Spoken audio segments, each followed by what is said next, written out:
Han sido muchos los sabios y estudiosos que durante los últimos siglos han intentado preguntarse si la escritura más poderosa de la humanidad, la Biblia, contenía alguna clave, algún código, alguna forma de adelantarse a los acontecimientos. Esto, que puede sonar herético y extraño, por ejemplo, enferveció la mente del propio Isaac Newton. Tenía más apuntes cuando se descubrieron los últimos sobre este asunto, sobre esta historia del código de la Biblia, que sobre la física, por ejemplo.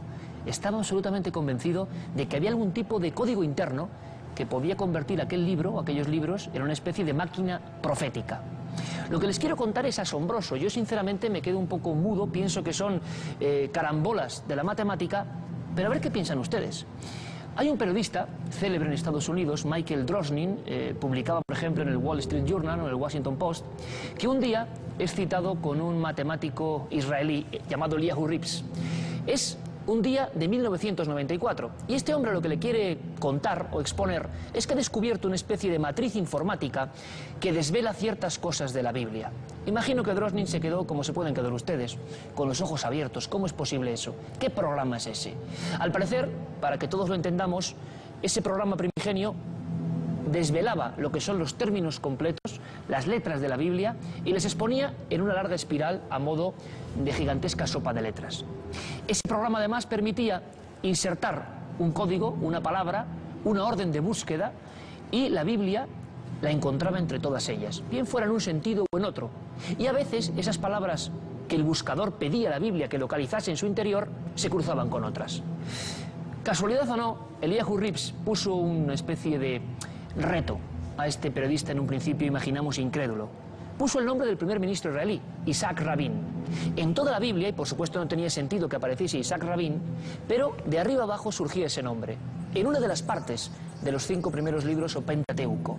Allí se cruzaba con otra, solo una vez: asesino que asesinará.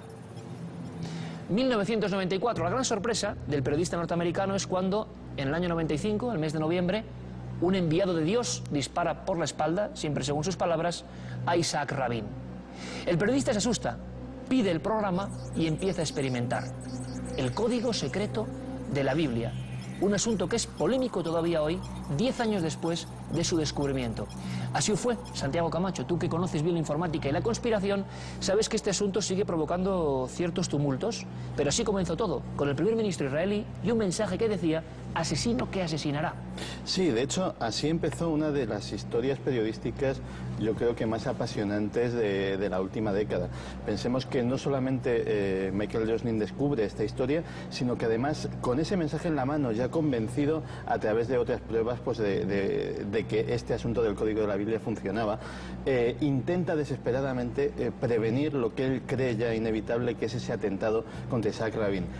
Se pone en contacto con su gabinete de prensa, con sus asesores, le manda cartas, incluso recurre a conocidos comunes para que le lleven el mensaje, y como si fuera... Quiere salvarle. Efectivamente, quiere salvarle porque está convencido de que esto va a suceder y no tiene más pruebas en la mano que este código de la Biblia, el cual ya, por otras pruebas que iremos viendo a lo largo del programa, ya le ha convencido previamente de que funciona.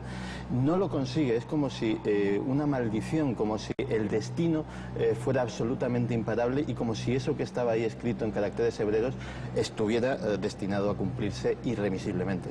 Michael Drosnin, ¿cómo se pudo quedar ante esta historia? ¿Qué pruebas hizo en secreto junto al matemático Eliyahu Rips? No lo sabemos. Lo cierto y verdad es que de periodista prestigioso pasó a casi enloquecido con esta historia. Publicó varios libros. Uno de ellos, una segunda versión del llamado Nuevo Código Secreto de la Biblia, reflejaba en su portada, año 2001, algo sorprendente. En la Biblia, en la Sagrada Escritura, se cruzan o surgen en la matriz de este programa las palabras torres, gemelas y avión. Por supuesto no tiene un sentido hablar de aviones en la época de la Biblia, ni mucho menos, pero siempre repito, y para que todos lo entendamos, porque es difícil en un principio, surge como una sopa de letras. Avión puede estar al revés, en un extremo, en el otro, en diagonal, pero siempre con la misma proporción de palabra a palabra. Si cabe en todo esto una vuelta de tuerca más, una especie de giro, un salto todavía más difícil, ese lo dio un español. Una persona, ingeniero informático, que sabe perfectamente lo que son los códigos internos de estas máquinas, y que dijo: ¿y por qué no traducimos esto al castellano? ¿Por qué no adaptamos esta especie de buscador de la Biblia que cruza palabras y lo hacemos más comprensible? Y de ahí surgió otro estudio muy interesante que él llamó Código B. Él es David Zurdo, y él está aquí esta noche. David, buenas noches. Iker? ¿Cómo estás?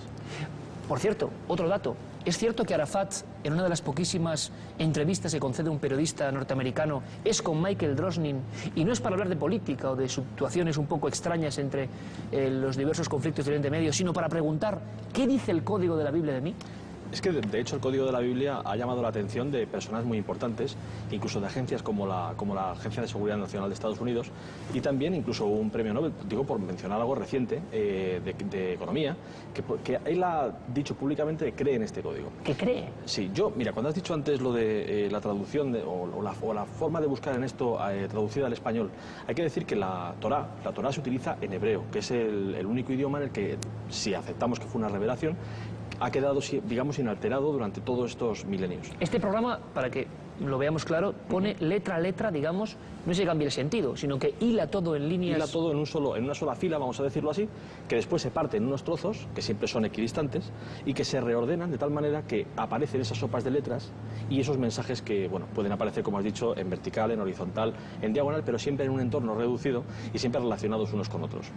De hecho, el programa de Código B lo único que hace es permitir a un usuario en español o de hispanohablante, introducir términos en este programa de búsqueda, que es el mismo sistema que el de Yahoo Rips, pero utilizarlos en español.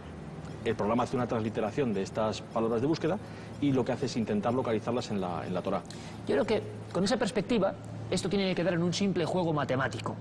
Pero ya que estamos en el juego matemático, que se han cumplido 10 años y que la polémica no cesa, veamos y experimentemos con las búsquedas que aparentemente sí son sorprendentes. Por ejemplo, la segunda que hace Michael Drosnin tiene que ver con otro nombre de otro presidente, Kennedy.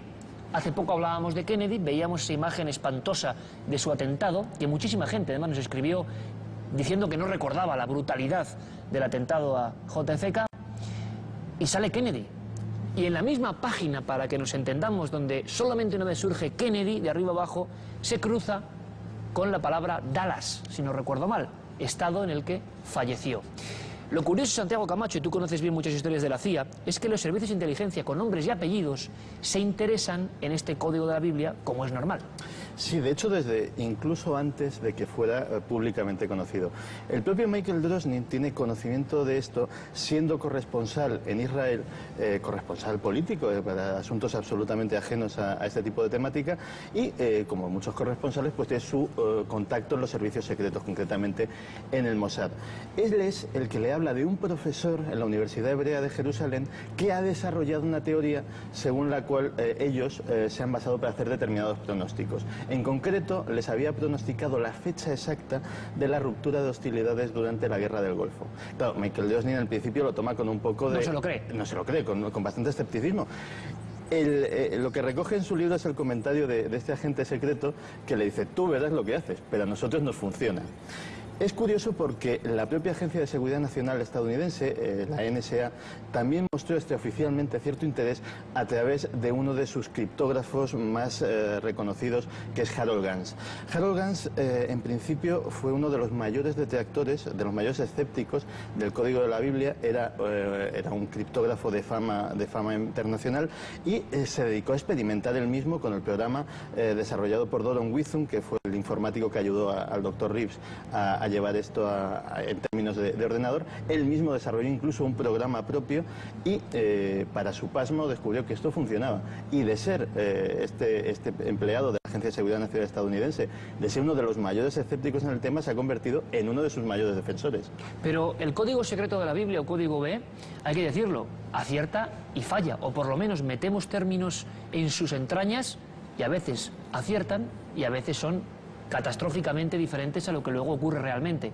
Por ejemplo, ¿es posible que la Biblia anunciase o cruzase precisamente en un aspa en su interior la llegada del hombre a la luna? Esto ocurrió en las primeras búsquedas. Así es, pero estamos hablando de un hecho que se prueba a posteriori. Yo sí quería decir que no es nada nuevo. Salía exactamente Armstrong, la palabra Armstrong, el apellido del primer hombre que pisa la luna, con luna precisamente.